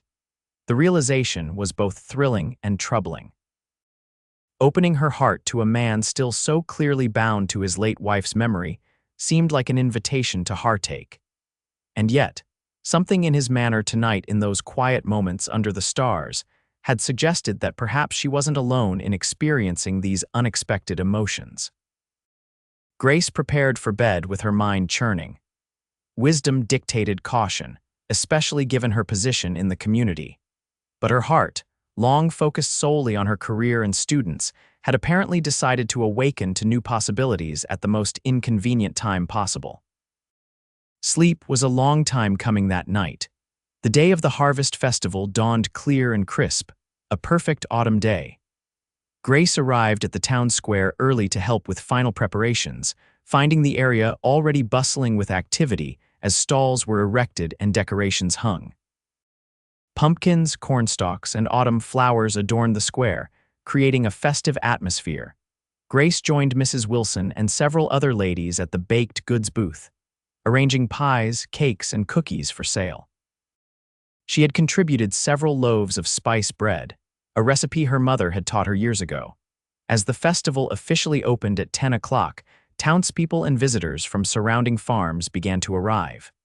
Children ran excitedly from booth to booth, playing games and collecting small prizes. Adults browsed craft stalls, purchased food, and gathered in groups to catch up on news and gossip. Grace spotted the Hayes family shortly after noon. Lily waved enthusiastically from atop Xander's shoulders, where she had presumably been placed to better see through the crowd. Sarah walked beside them, while Thomas had apparently been given permission to join a group of boys his age who were attempting to win prizes at the ring toss booth. Grace finished her shift at the baked goods stall and was helping to count the morning's proceeds when Lily found her. "Miss Mitchell, Pa says to ask if you've eaten lunch yet," the child announced without preamble. Grace smiled at her directness. "Not yet, I've been quite busy." "Pa says you should come eat with us then. We're having fried chicken from Mrs. Peterson's stall and it smells delicious." Gathering the money box to deliver to the festival treasurer, Grace allowed Lily to lead her through the crowd. They found Xander and Sarah seated on a blanket spread under one of the large oak trees that bordered the square. A basket of food sat between them. "Ah, she found you," Xander observed as they approached. "I hope you don't mind the invitation. Lily was most insistent that you join us." "I'm delighted to," Grace replied, settling onto the blanket beside Sarah. "The festival seems to be a great success. Mayor Patterson says we've already raised nearly half the funds needed for the doctor's supplies." "That's wonderful news," Xander said, passing her a plate with chicken, cornbread, and beans. "Your idea has brought the town together in a way I haven't seen in years." They ate companionably, occasionally commenting on the festival activities visible from their vantage point. Thomas joined them briefly to gulp down food before racing off again with his friends, his cheeks flushed with excitement. After lunch, Grace excused herself to prepare for the children's performances, scheduled to begin at 2 o'clock. The students had prepared recitations, songs, and a short play based on a folk tale. As their teacher, Grace would introduce each performance. The performances went beautifully, with even the shyest children rising to the occasion. Grace felt a surge of pride as her students demonstrated their talents to the appreciative audience of parents and townsfolk. When Lily perfectly recited a poem she had struggled to memorize, Grace caught Xander's eye in the crowd. The pride and joy on his face as he watched his youngest daughter warmed her heart. After the performances concluded to enthusiastic applause, Grace circulated through the festival, stopping to chat with parents and enjoy some of the attractions herself. As afternoon began to fade toward evening, musicians set up in the center of the square, and couples gathered for dancing. Grace watched from the edge of the crowd as lively fiddle music filled the air. Families danced together in the less formal numbers, with fathers spinning their daughters and mothers teaching sons the basic steps. "Not dancing, Miss Mitchell?" Mayor Patterson's wife asked, appearing at Grace's side. "I'm enjoying watching," Grace replied diplomatically. "Nonsense. A pretty young woman shouldn't be standing on the sidelines," Mrs. Patterson declared. "I'm sure we can find you a partner." Before Grace could protest, The older woman had scanned the crowd and apparently found a suitable candidate. To Grace's surprise, she beckoned to Xander, who was standing with Dr. Thompson some distance away. "Mr. Hayes," Mrs. Patterson called as he approached. "Miss Mitchell requires a dancing partner, and you appear to be available." Grace felt herself blushing at the older woman's forthright matchmaking. "Really, Mrs. Patterson, that's not necessary. I'd be honored," Xander interrupted, offering his hand to Grace with unexpected confidence. "If Miss Mitchell is willing." Put on the spot, Grace could hardly refuse without appearing rude. She placed her hand in his, trying to ignore the immediate warmth that spread through her at the contact. "Thank you, Mr. Hayes, Mrs." Patterson beamed with satisfaction as Xander led Grace to join the other dancers. The musicians were beginning a lively reel that required changing partners frequently, which Grace found simultaneously relieving and disappointing. "I apologize for Mrs. Patterson's meddling," Xander said as they took their positions. "She's been trying to pair off every unmarried person in town for as long as I can remember." "No apology necessary," Grace assured him, "though I hope you don't feel obligated." A slight smile crossed his features. "I don't." Before she could respond, the music began in earnest, and they were swept into the pattern of the dance. Grace had always enjoyed dancing but had few opportunities to practice since leaving Chicago. She moved through the steps with natural grace, her skirts swirling as she turned. The dance required them to separate and rejoin multiple times, partnering briefly with others before finding each other again. Each time Xander's hand clasped hers to draw her back, Grace felt that same inexplicable warmth course through her. When the music finally ended, they were both slightly breathless. Couples around them applauded the musicians, who immediately began tuning up for the next piece. "Another?" Xander asked, still holding her hand. The next song was slower, a waltz that would mean continuous contact rather than the safer separation of the reel. Grace hesitated only momentarily before nodding. "Yes, I'd like that." As Xander placed his hand properly at her waist and drew her slightly closer, Grace was acutely aware of the propriety of their position. They were in public view, surrounded by the entire town, including his children and her students. Nothing could be more respectable than this dance. Yet there was an intimacy to the waltz that made her heart beat faster. They moved together with surprising harmony, as though they had danced together many times before. Xander led confidently, guiding her through turns with gentle pressure on her waist. "You dance very well," Grace commented, trying to maintain normal conversation despite her heightened awareness of his proximity. "Catherine insisted I learn properly before our wedding," he replied. "She said she refused to have her toes stepped on for the rest of her life." The mention of his wife didn't carry the usual sadness Grace had come to expect. Instead, there was a fondness in his tone that suggested a happy memory rather than painful reminiscence. "She was a wise woman," Grace said with a smile. "She was." Xander's eyes met hers directly. "She also believed that life was meant to be lived fully, even when it takes unexpected turns."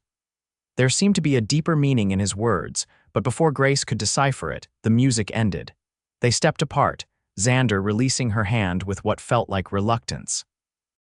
"Thank you for the dance," he said formally, though his eyes conveyed something less formal. "Thank you," she echoed, suddenly very conscious of the warmth in her cheeks that had nothing to do with physical exertion. As evening settled over the festival, lanterns were lit throughout the square, creating a magical atmosphere. The dancing continued, but Grace excused herself to help with serving the community supper that marked the festival's conclusion. From her position at one of the long tables where food was being distributed, she occasionally caught glimpses of Xander with his children. He seemed more relaxed than she had ever seen him, laughing at something Lily said, his arm draped casually around Sarah's shoulders.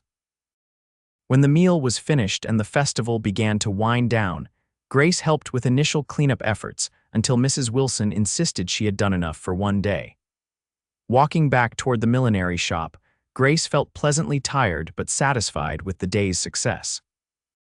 The festival had achieved its purpose both in raising funds and in bringing the community together. "Miss Mitchell."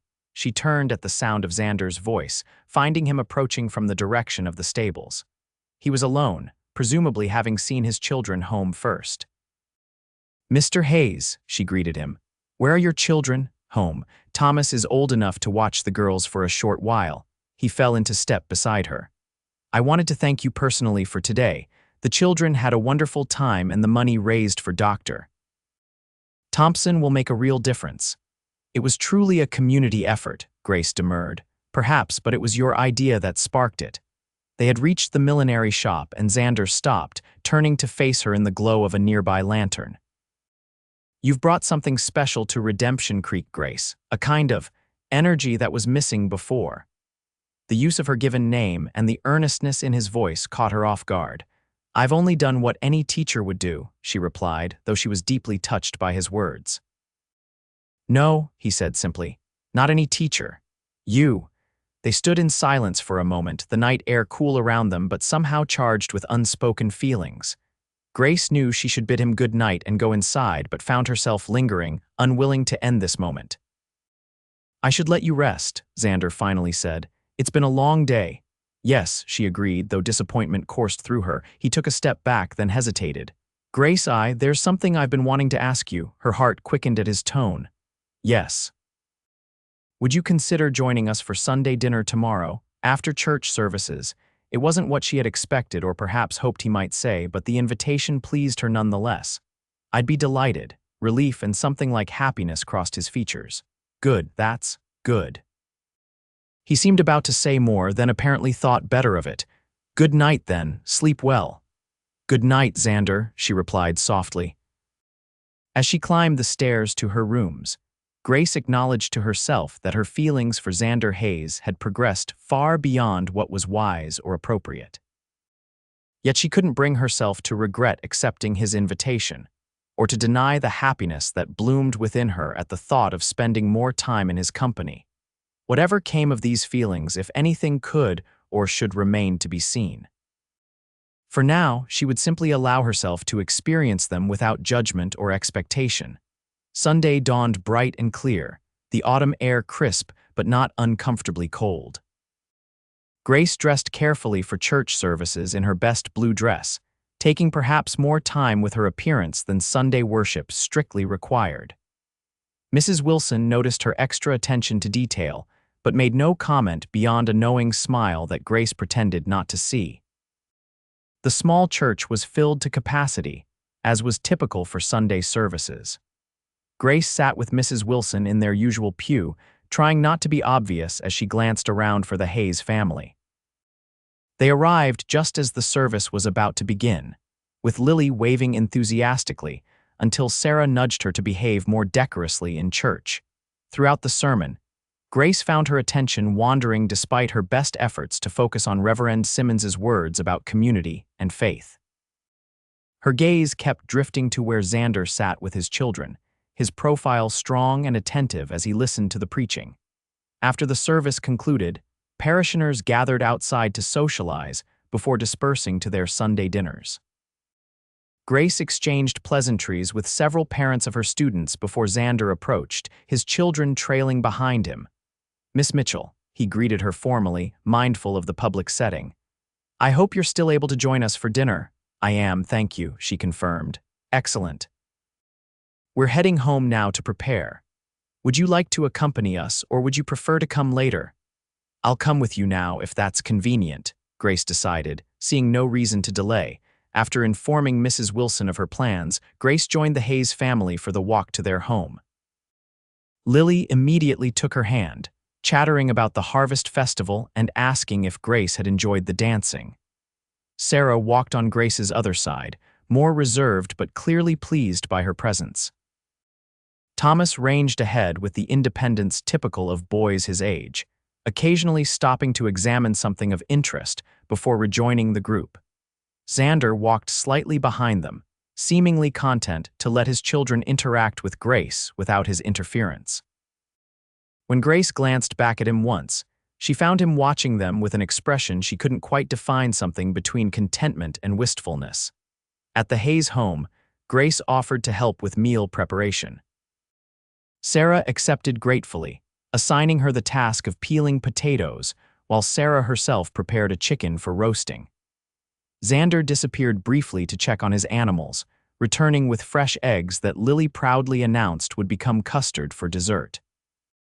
There was something deeply satisfying about working alongside Sarah in the kitchen, showing the girl techniques her own mother had taught her years ago. Grace found herself imagining what it might be like to be a permanent part of this family, to share these domestic moments not as a guest, but as. She stopped the thought abruptly, reminding herself not to indulge in fantasies that would only lead to disappointment. The meal itself was delicious and relaxed, with conversation flowing easily among them. Thomas described a fox he had spotted near the creek that morning.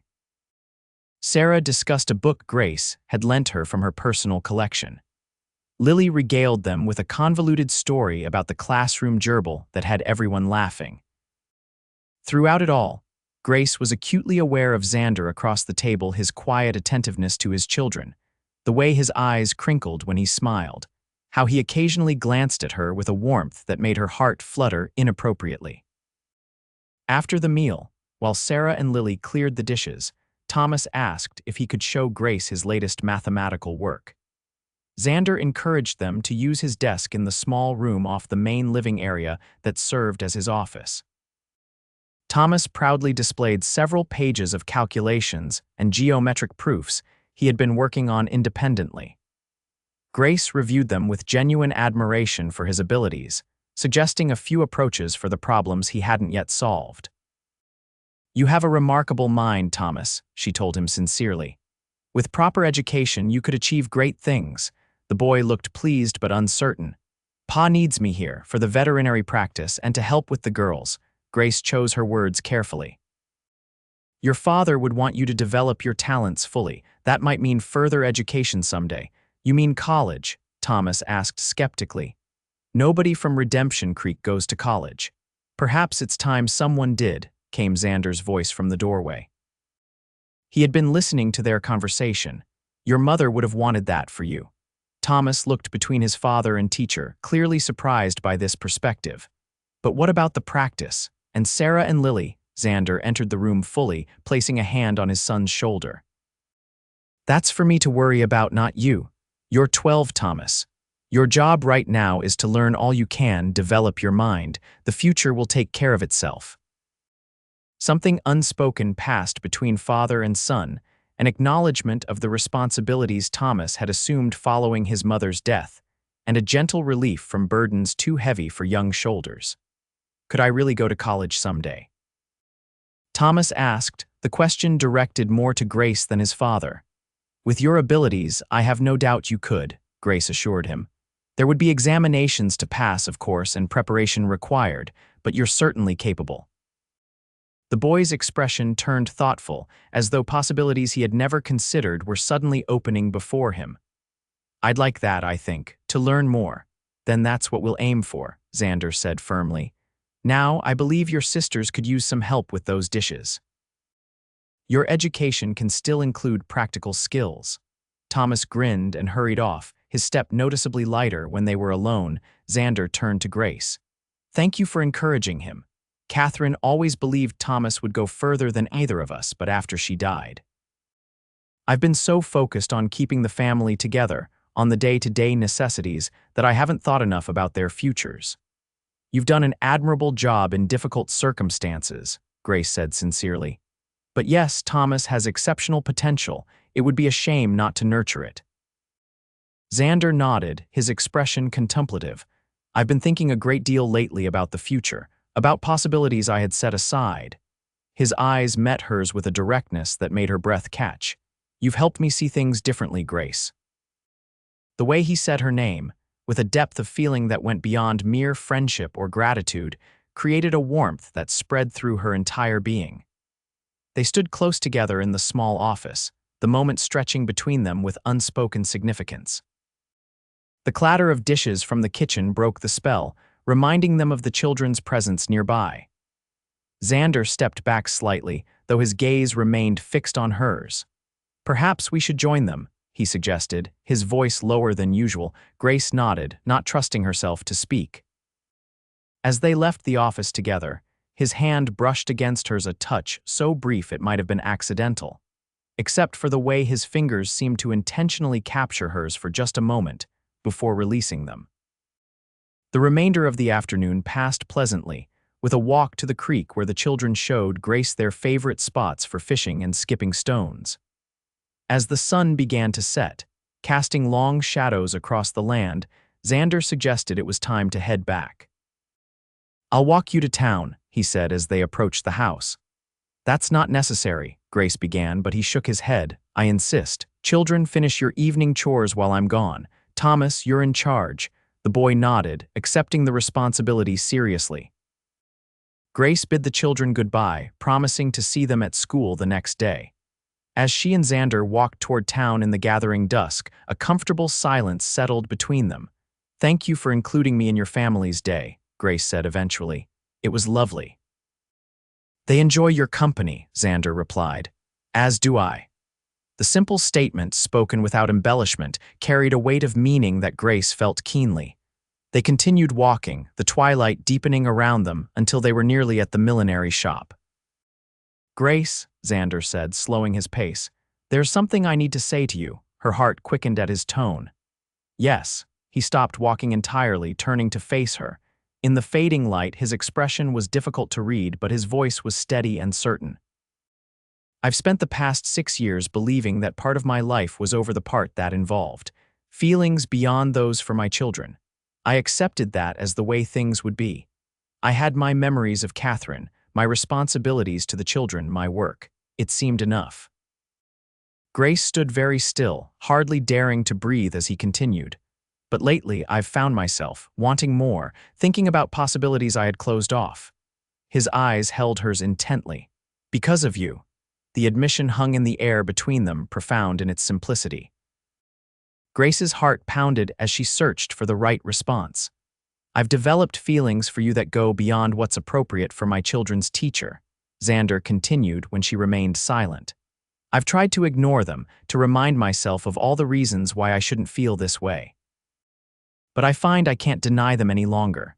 "Xander," Grace finally found her voice, though it came out barely above a whisper.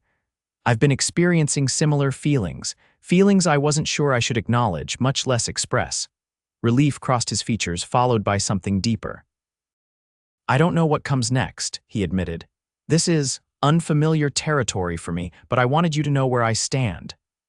"Where do you stand exactly?" Grace asked, needing clarity despite the emotions swirling within her. "I stand as a man who has found himself caring deeply for a remarkable woman," he said simply. "A man who would like permission to court her properly, if she's willing." The formal request, so unexpected and yet so characteristic of his direct nature, brought a smile to Grace's lips. "I would like that very much," she replied softly. They stood facing each other in the twilight, both aware of having crossed a threshold into something new and potentially wonderful. Xander reached out slowly, taking her hand in his. The touch was simple but profound, an acknowledgement of connection, of possibility. "It's getting dark," he said finally. "I should let you go in." Grace nodded, though she felt reluctant to end this moment. "I'll see you tomorrow when you bring the children to school." "You will," he confirmed, a smile touching his lips. "Good night, Grace." "Good night, Xander." As she watched him walk away, Grace felt a sense of joy and anticipation she hadn't experienced in years.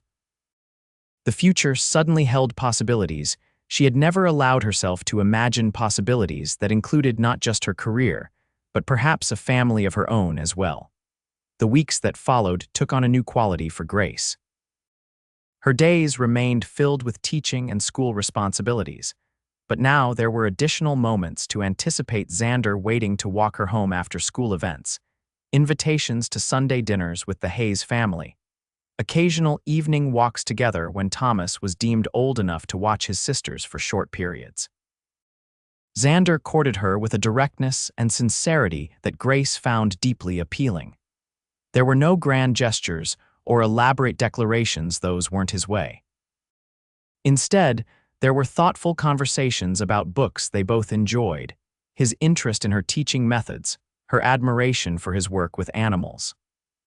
He brought her wildflowers he had gathered while checking on outlying farms, or shared books from his personal collection that he thought might interest her. They talked about their pasts, Grace's childhood in Chicago, with her scholarly father and music-loving mother, Xander's youth on a Montana ranch, where he had first discovered his affinity for animals. They spoke of Catherine, too, Xander sharing memories with a comfortable openness that suggested healing rather than ongoing grief. "She would have liked you," he told Grace one evening as they walked along the creek path. "You share her belief in the importance of education, her independence of mind." "I wish I could have known her," Grace replied sincerely. "She must have been remarkable to have raised such wonderful children even in the short time she had with them." "She was," Xander agreed. "And she would want them to have a mother figure in their lives again. She made me promise, toward the end, that I wouldn't close myself off to that possibility forever." The statement hung between them, heavy with implication. Neither was ready to speak more directly about future possibilities, but the acknowledgement that Xander had considered them was significant. The town noticed their developing relationship, of course. In a community the size of Redemption Creek, little went unobserved. But the response was largely positive. Mrs. Wilson beamed with approval. Mayor Patterson clapped Xander on the shoulder during a town council meeting with a knowing smile, and even Dr. Thompson commented that he hadn't seen his friend look so alive in years. Most importantly, the Hayes children seemed to accept and even welcome the change in their father. Thomas adopted a studied nonchalance about the situation, though Grace occasionally caught him watching her and Xander with thoughtful consideration. Sarah was more openly pleased, confiding to Grace one day after school that she was glad her father had finally noticed what was right in front of him.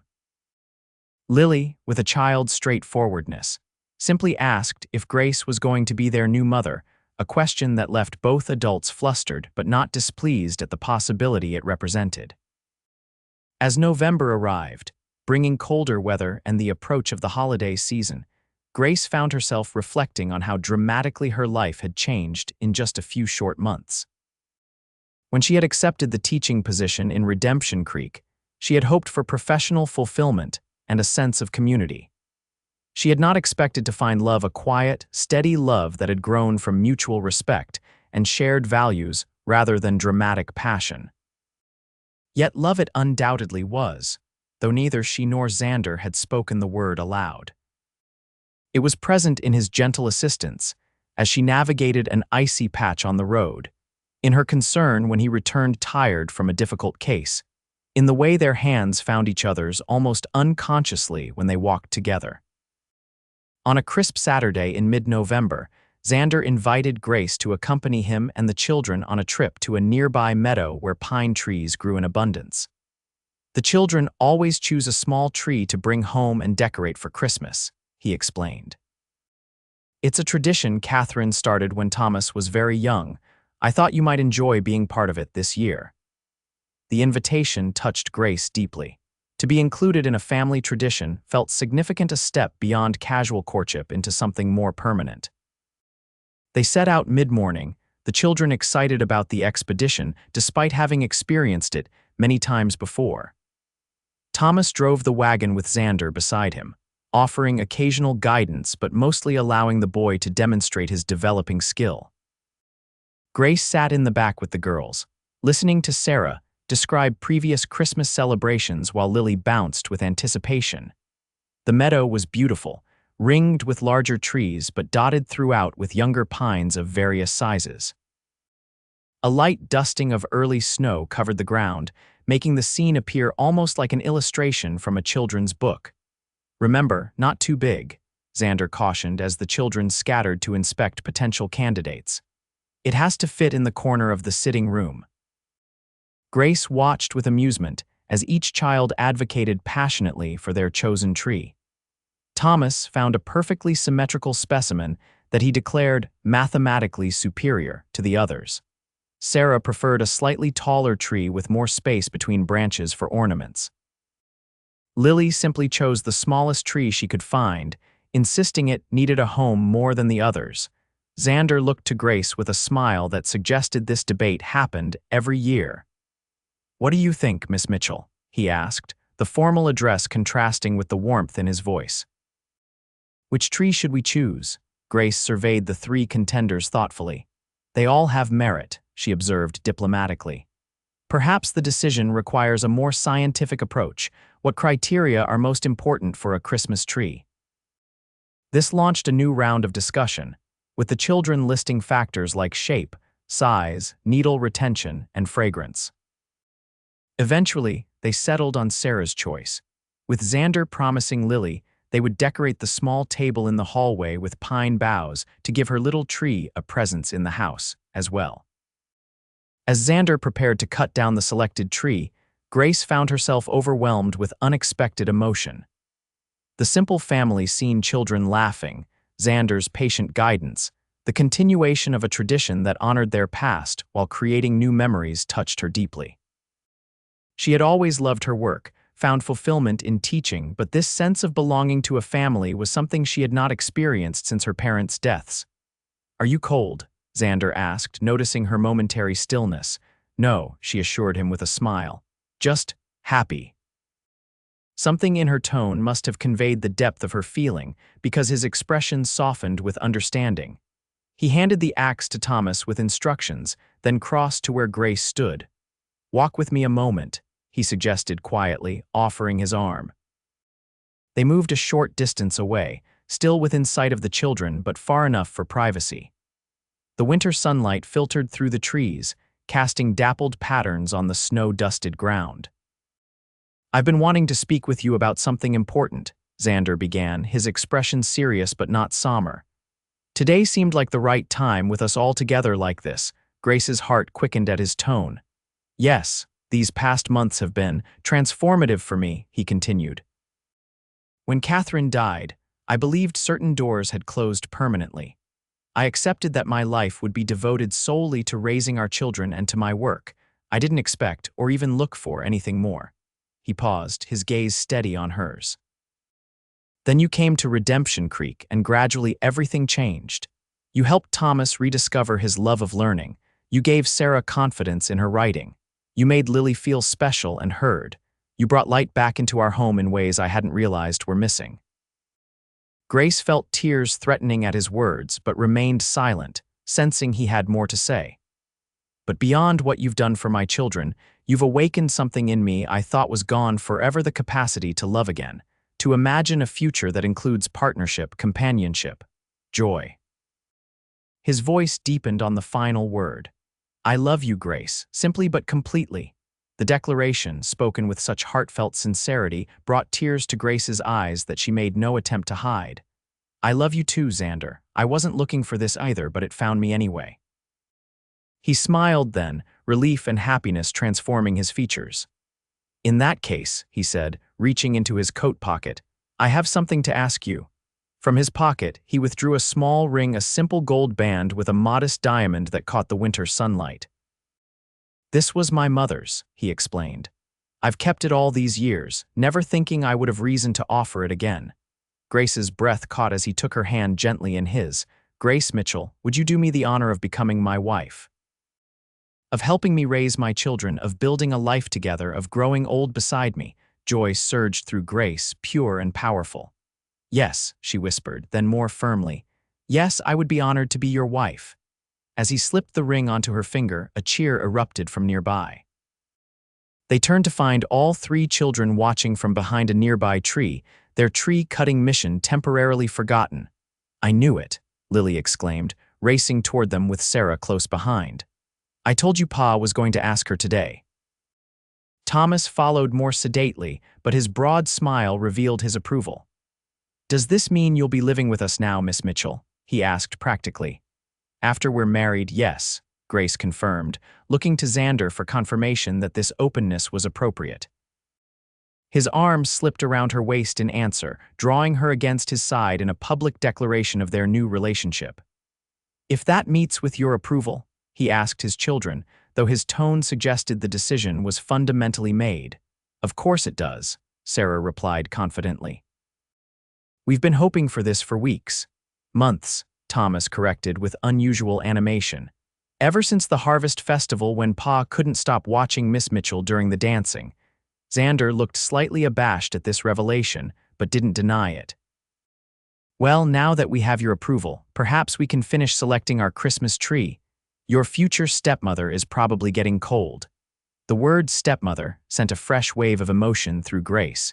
It carried responsibility, commitment, but also belonging and purpose.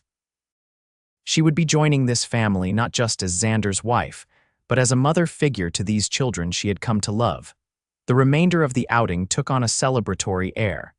The tree was cut, loaded onto the wagon, and secured for the journey home. As they traveled back to town, plans and possibilities filled their conversation when the wedding might take place. How Grace's rooms above the millinery shop would need to be vacated, whether the school board would allow a married woman to continue teaching. "I don't see why not," Xander said firmly regarding the latter concern. "You're the best teacher this town has ever had. Your marital status doesn't change that." "Some places have different views," Grace reminded him, though she appreciated his support. "Then we'll change their views," he replied simply. "Together." The word resonated deeply. Together. After years of independence, of making her own way in the world, Grace found the prospect of partnership not limiting but liberating. To share burdens and joys, to build something meaningful with someone who valued her mind as well as her heart, it was everything she hadn't known she wanted. News of their engagement spread rapidly through Redemption Creek. Most reactions were positive, with many townspeople expressing that they had seen it coming for months. The school board, after some discussion, agreed that Grace could continue teaching through the end of the school year, with her position to be reevaluated after that time.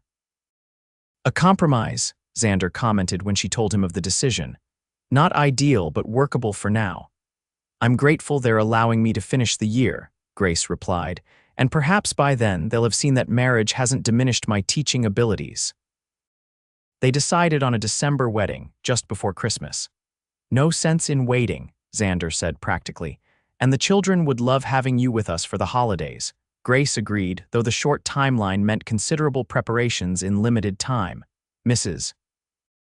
Wilson took charge of helping with her wedding dress, while Sarah enthusiastically assisted with planning decorations for the church ceremony. As the wedding day approached, Grace found herself reflecting on the remarkable journey that had brought her to this point. When she had arrived in Redemption Creek just 4 months earlier, she had been focused entirely on her career, on making a difference through education. She had not been seeking love or family, had not imagined herself as a wife or mother. Yet here she was, preparing to become both, not replacing Catherine in Xander's heart or in the children's lives, but creating a new chapter that honored the past while embracing the future. It felt right, as though she had been moving toward this destination all along without realizing it. The wedding day dawned clear and cold, with fresh snow that had fallen overnight creating a pristine blanket across Redemption Creek. Grace prepared in her rooms above the millinery shop for the last time, assisted by Mrs. Wilson and Sarah, who had asked to be included in this special preparation. Her dress was simple but elegant ivory satin with delicate lace at the collar and cuffs, designed to be practical enough for future, wear on special occasions rather than solely as a wedding gown. Her chestnut hair was arranged with small white flowers, and she wore a pendant that had belonged to her mother, something old to complement the newness of this day. "You look beautiful," Sarah said softly as Grace surveyed her completed appearance in the mirror, "like a proper mother." The girl's choice of words brought tears to Grace's eyes. She turned to embrace Sarah, careful not to crush either of their dresses. "Thank you, dear one. That means more to me than I can say." Mrs. Wilson discreetly wiped away a tear of her own. "We should head to the church," she reminded them. "Can't keep your groom waiting." The small church was filled to capacity with what appeared to be the entire population of Redemption Creek. As the music began played on the slightly out-of-tune piano by the minister's wife, Grace took a deep breath and entered on the arm of Mayor Patterson, who had kindly offered to give her away in the absence of her father. Her eyes immediately found Xander, standing tall and handsome at the altar. Thomas stood beside him as best man, his expression a mixture of pride and seriousness appropriate to his role. Lily and Sarah waited on the opposite side, both beaming with excitement, flowers in their hair matching those in Grace's. As Grace moved toward her future husband, she was struck by the rightness of this moment.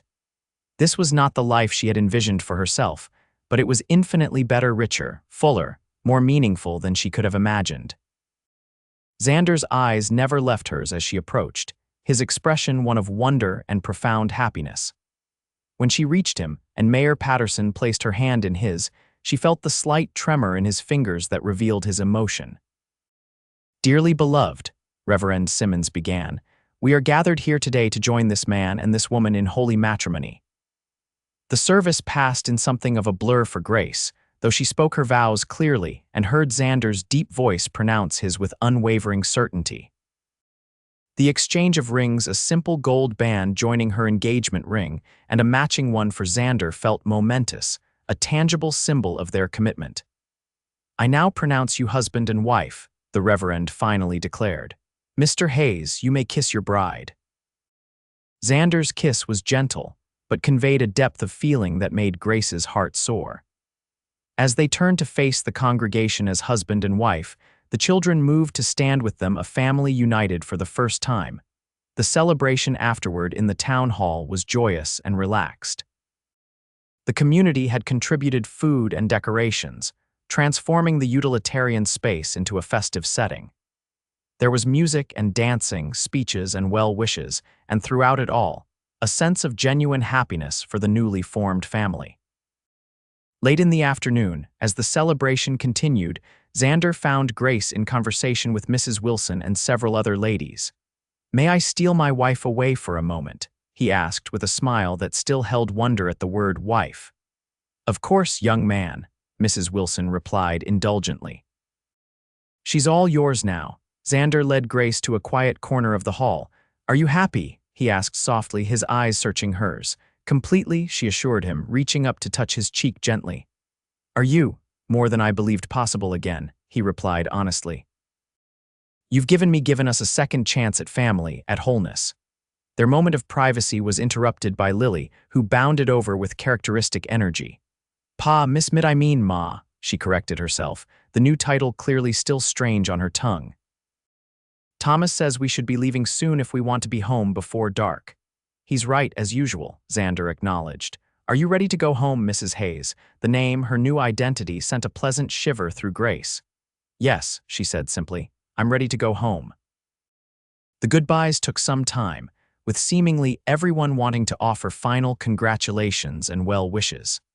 Finally, they made their way outside to where the wagon waited, decorated with ribbons and greenery by the children. The ride to what was now their home was filled with the children's excited chatter about the wedding, the food, and their plans for the Christmas celebration that would follow in just a few days. Grace listened with contentment, Xander's arm warm around her shoulders against the winter chill. As they approached the house, her house now, Grace was surprised to see smoke rising from the chimney. "Thomas, did you leave the fire burning when we left this morning?" Xander asked, concerned. "No, Pa," the boy replied, looking equally puzzled. The mystery was solved when they drew closer and saw Dr. Thompson emerge from the barn, waving in greeting. "Thought you might appreciate coming home to a warm house," he called as they pulled up. "Congratulations to you both."